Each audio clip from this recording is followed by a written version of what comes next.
Ministra Rosa Weber dá 15 dias para que presidente Jair Bolsonaro preste esclarecimentos em ação movida por Dilma Rousseff. Dono do Grupo Petrópolis, que teve mandado de prisão expedido na última fase da Lava Jato, se entrega à Polícia Federal em Curitiba. Justiça de Minas ouve 10 testemunhas no processo que apura o rompimento da barragem de Brumadinho.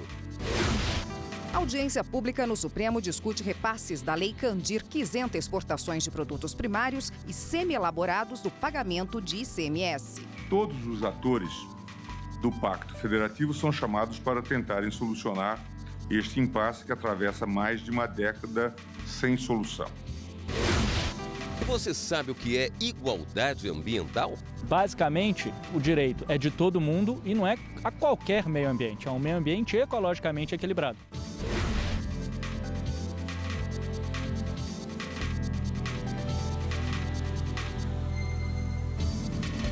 Olá, boa noite. Boa noite. O Tribunal de Justiça de Minas Gerais ouviu hoje 10 testemunhas no processo que apura o rompimento da barragem de Brumadinho. A oitiva foi na 6ª Vara da Fazenda Pública e Autarquias de Belo Horizonte. As testemunhas foram indicadas pela Defensoria Pública. Este ano já foram realizadas 11 audiências de conciliação no processo e outras 10 vítimas da tragédia entre comerciantes e pescadores também foram ouvidas no mês passado. Amanhã, outras 15 pessoas escolhidas pelo Ministério Público também vão ser ouvidas. O rompimento da barragem na mina Córrego do Feijão, em Brumadinho, aconteceu no dia 25 de janeiro deste ano. 248 pessoas morreram e pelo menos 20 ainda estão desaparecidas.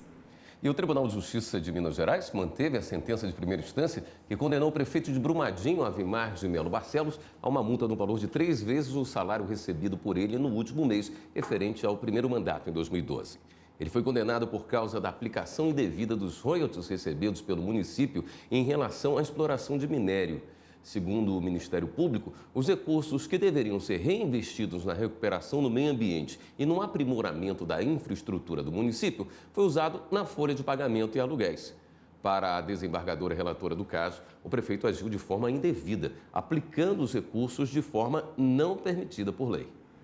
O Ministério Público do Distrito Federal montou uma força-tarefa para apurar casos de negligência médica. Apenas em uma delegacia foram registradas mais de 30 ocorrências.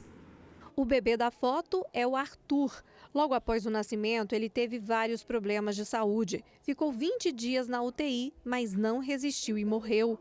A mãe, que prefere não se identificar, conta que o filho só morreu porque ela ficou mais de 15 horas esperando atendimento. Eu fui ao CRM, busquei orientação, registrei o caso e em seguida eu fui na Defensoria Pública, que também pegou o caso. E o ano passado fui no criminal para que ele responda pela morte do meu filho. Na delegacia de polícia foram registradas cerca de 30 denúncias de negligência e erro médico. Por enquanto, apenas um inquérito está em andamento para investigar as causas de 8 ocorrências.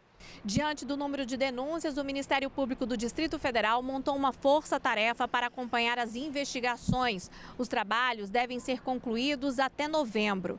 Em Minas Gerais, a morte de um garoto de 13 anos também chamou a atenção do Ministério Público. 7 médicos estão sendo investigados. Eles teriam sido indiferentes com o quadro clínico do menino, fortes dores de cabeça e vômitos.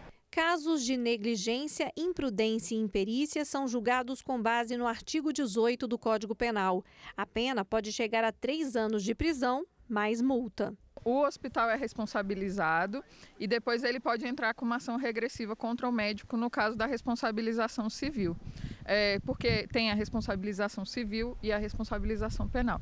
A responsabilização penal vai para os médicos, né? E a responsabilização civil, não só os médicos, todos os profissionais de saúde envolvidos ali naquele cenário.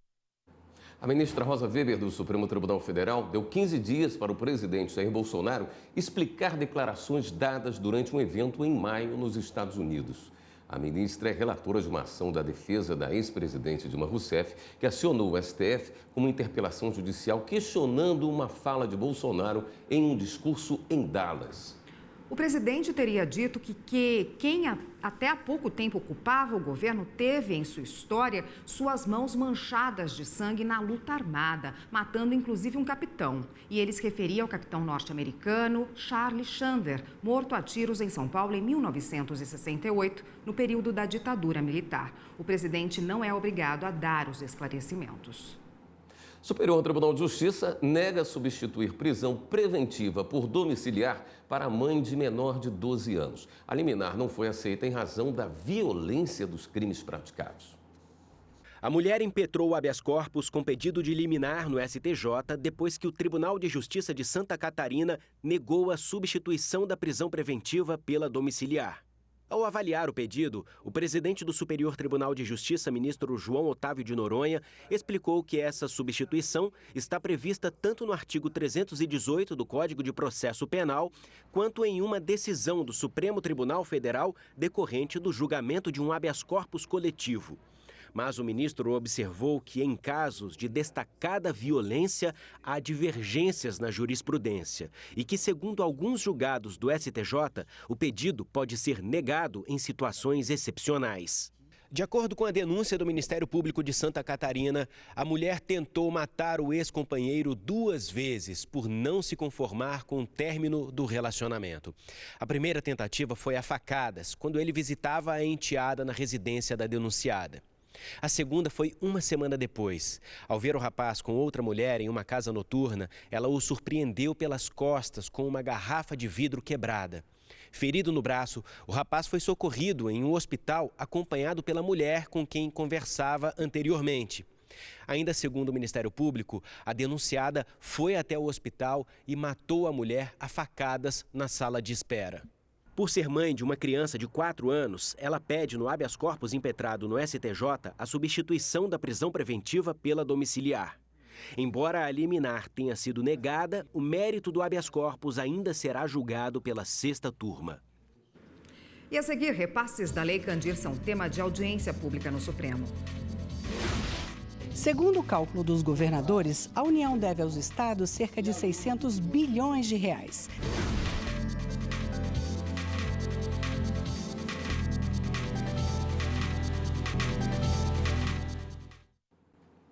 Walter Faria, dono do Grupo Petrópolis, se entregou hoje à Polícia Federal em Curitiba. Ele teve um mandado de prisão expedido na 62ª fase da Operação Lava Jato e estava foragido desde 31 de julho.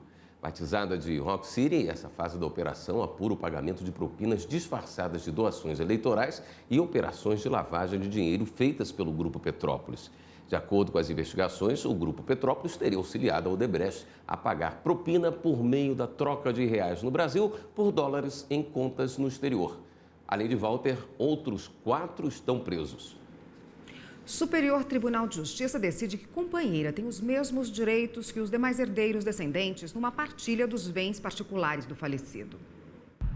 O caso chegou ao STJ em recurso do Ministério Público do Rio Grande do Sul contra a decisão do Tribunal de Justiça do Estado, que concluiu que o casamento e a união estável deveriam ter tratamento diferente e que caberia à companheira receber somente a parte da herança igual ao dos filhos em comum do casal.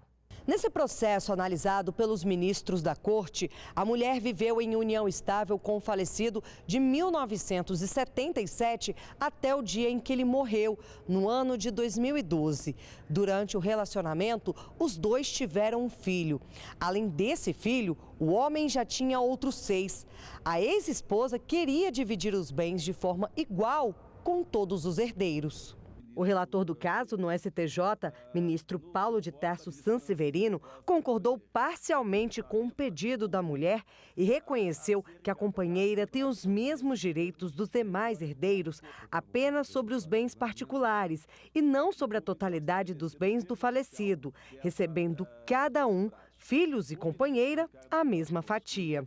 Ao justificar o voto, o magistrado ressaltou que o Supremo Tribunal Federal já havia reconhecido como inconstitucional a diferenciação dos regimes sucessórios do casamento e da união estável. Os processos que tramitavam no TRT da Bahia da antiga loja de departamentos Mesbla S.A. foram quitados por meio de penhora unificada. O valor pago chegou a mais de 13 milhões de reais.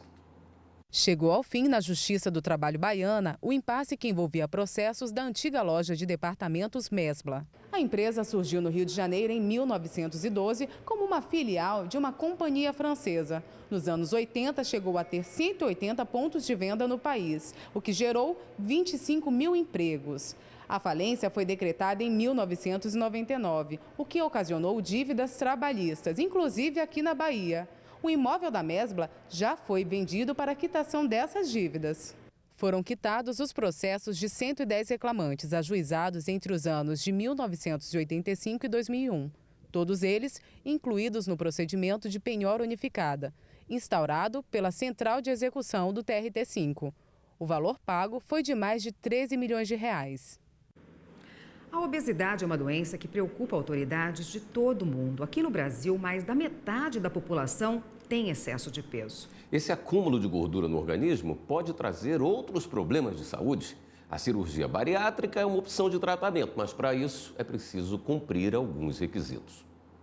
Nos últimos 13 anos, o número de pessoas com sobrepeso só aumenta no país. Segundo uma pesquisa divulgada pelo Ministério da Saúde, mais da metade da população brasileira tem excesso de peso.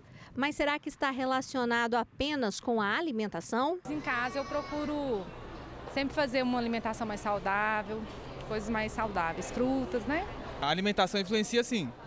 Se alimentar saudável, praticar exercício, você consegue ter um hábito de vida saudável e ter saúde, né? Não basta deixar de comer algo calórico, como uma coxinha, por exemplo, e escolher uma salada para garantir a manutenção do peso. A medicina comprova que a obesidade ocorre por conta de fatores como predisposição genética, idade e até mesmo o uso de alguns medicamentos. E se você não considerar como uma doença, você vai considerar de uma forma errônea, como se fosse um problema de falta de força de vontade, um problema de vício, um problema de caráter, um problema simploriamente considerado como comer mais ou comer errado. Não é isso, tem várias outras implicações que levam à doença. Definir o tratamento ideal é um dos desafios contra a obesidade. É preciso ter acompanhamento com médicos, nutricionistas, psicólogos e educador físico. Em casos mais graves, a indicação é de cirurgia bariátrica. Na rede pública, é preciso cumprir alguns requisitos, entre eles ter risco cardiovascular, diabetes, hipertensão arterial e doenças degenerativas. Tanto o plano de saúde quanto o SUS, eles são obrigados a cobrir cirurgia reparativa para tirar excesso de pele, para melhorar toda a parte estética, coisa que não era coberto antigamente pelos outros planos de saúde nem pelo SUS, porque eram consideradas cirurgias estéticas. E agora não, tem essa cobertura e essa obrigação. Terminou há pouco a audiência no STF para discutir os repasses relacionados à Lei Candir. A norma prevê que a União compense os estados pelo ICMS que deixa de ser arrecadado com a desoneração das exportações. A audiência era para ouvir as propostas de solução da União e dos estados para um impasse. A Lei Candir de 1996 isentou de ICMS produtos primários como os agrícolas, semi-elaborados ou serviços e obrigou a União a incluir recursos específicos para o ressarcimento aos estados. Mas até hoje os recursos não foram repassados porque a lei ainda não foi regulamentada. Segundo o cálculo dos governadores, a União deve aos estados cerca de 600 bilhões de reais. Só o estado de Minas Gerais estima que deveria receber do governo federal 135 bilhões em valores corrigidos. Existe um desequilíbrio complexo do Pacto Federativo e uma das grandes e definitivas causas está sendo aqui discutida. Exatamente a Lei Candir. Nós estamos falando, por exemplo, de déficits de Minas Gerais em torno de 135 bilhões. Nós estamos falando de 600 bilhões. Isso recoloca a saúde financeira nos estados, os coloca como motor da economia. Em 2016, o STF entendeu que o Congresso foi omisso por não regulamentar a Lei Candir. O ministro Gilmar Mendes deu prazo de 1 ano para os parlamentares editarem uma lei complementar sobre o assunto. Em fevereiro deste ano, o ministro decidiu dar mais 1 ano de prazo. O COMPEG, Colégio Nacional dos Procuradores-Gerais dos Estados e do Distrito Federal, pediu a audiência conciliatória. Ultrapassar praticamente a metade do prazo prorrogado, sem que tenha ocorrido qualquer avanço significativo no campo legislativo político, compreendi como necessária a presente audiência para pensarmos coletivamente e, quem sabe, equalizarmos os interesses envolvidos. O governador do Pará, Helder Barbalho, pediu primeiro que o governo apresentasse uma proposta. A União efetivamente possa apresentar uma proposta real, efetiva, de quanto ela e em que prazo a mesma pode fazer no que diz respeito ao passivo consolidado. Mas os representantes do governo reconheceram apenas o desequilíbrio fiscal e a necessidade de se passar mais recursos da União para os estados. Eu queria colocar a União à disposição, não só do Supremo Tribunal Federal, mas também dos estados, para estabelecer um diálogo construtivo no sentido de buscar uma resolução. Eu penso, salvo o melhor juízo, que nós precisamos reduzir a escassez. Já o advogado-geral de Minas Gerais, Sérgio Castro, apresentou a proposta dos estados. As perdas pretéritas significariam um acerto do valor apurado no projeto de lei que tramitou, mas com uma perspectiva de amortização ao longo não de 30 anos, mas de 60 anos. E as perdas futuras representariam um acerto a partir da deliberação da decisão do Supremo Tribunal Federal, num montante que representa a metade do valor apurado nesse projeto de lei que tramitou no Senado, representando 18 bilhões anuais para o conjunto dos estados. No final da audiência, a AGU sugeriu a criação de uma comissão especial dos estados e da União para definir uma solução para o caso. A supervisão será do ministro Gilmar Mendes. O relatório parcial deverá ser apresentado até a primeira quinzena de dezembro. Houve um consenso de se instituir uma comissão especial. Acho que o principal é todas as partes estarem com o espírito desarmado e se prevalecer uma discussão técnica do assunto. Certamente aos interesses dos estados, ao ponto de vista da União, e o que deve prevalecer no âmbito de uma discussão no Supremo Tribunal Federal é uma análise técnica, levando para os agentes políticos o máximo de subsídio possível para uma resolução de um impasse tão significativo como esse da remodelagem do Pacto Federativo. E a seguir no Jornal da Justiça, o que é igualdade ambiental? Igualdade ambiental é poder admirar uma paisagem como esta, ficar perto dos bichos, respirar ar puro, se exercitar ao ar livre com vegetação próxima.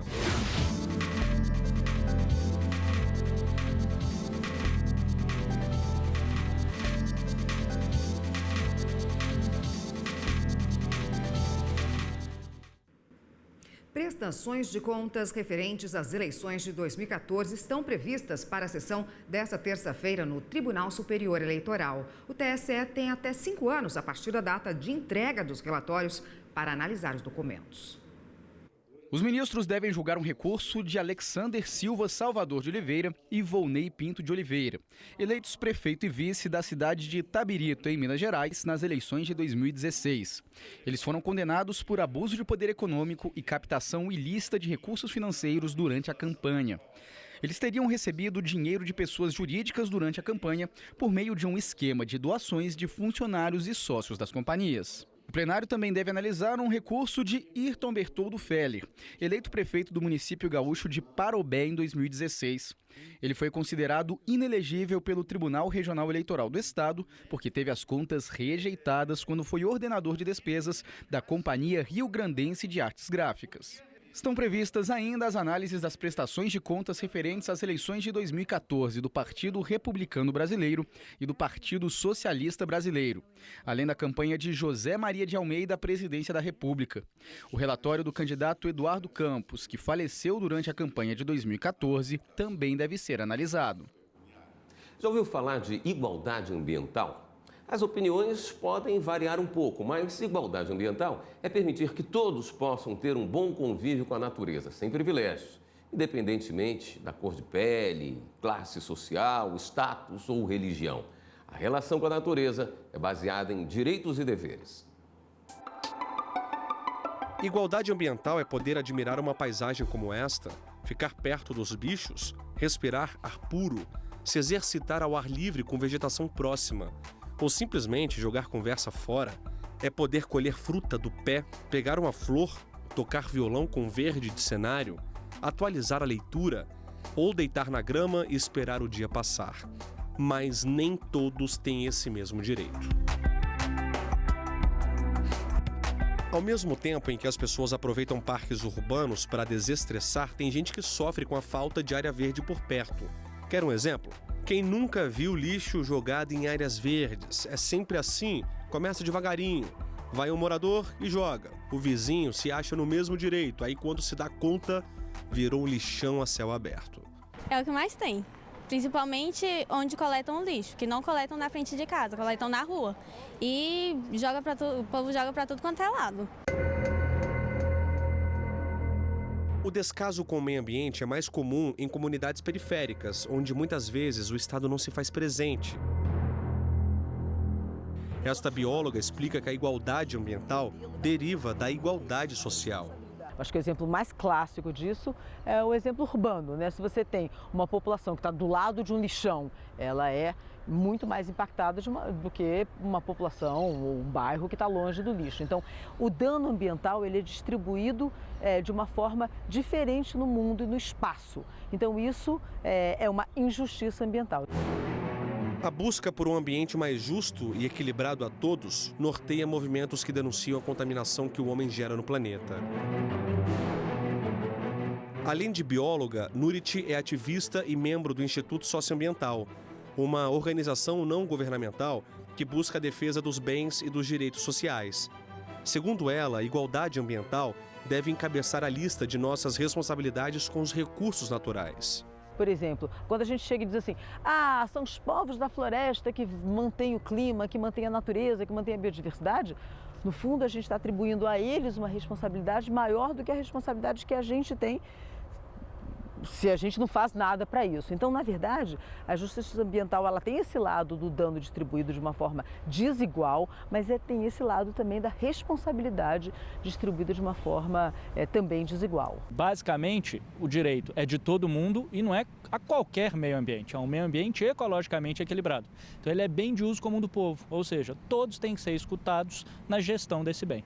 Lembra que agora há pouco falamos que devemos cobrar nossos direitos ambientais e também cumprir nossos deveres para garantir a saúde da natureza? Preste atenção no que diz o advogado. A própria Constituição já diz que é dever da coletividade, ou seja, não é só o poder público que tem deveres. E você tocou num assunto sensacional que é resíduos sólidos.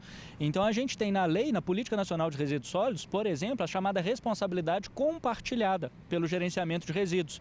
Então se eu vou fazer uma coleta seletiva, é fundamental que a população, na base, separe esse lixo. É apenas um exemplo.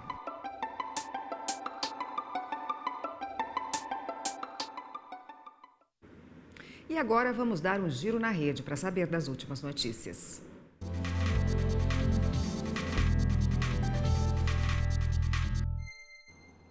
Vamos até a redação do Jornal da Justiça falar com a repórter Carla Lucena, que tem as novidades.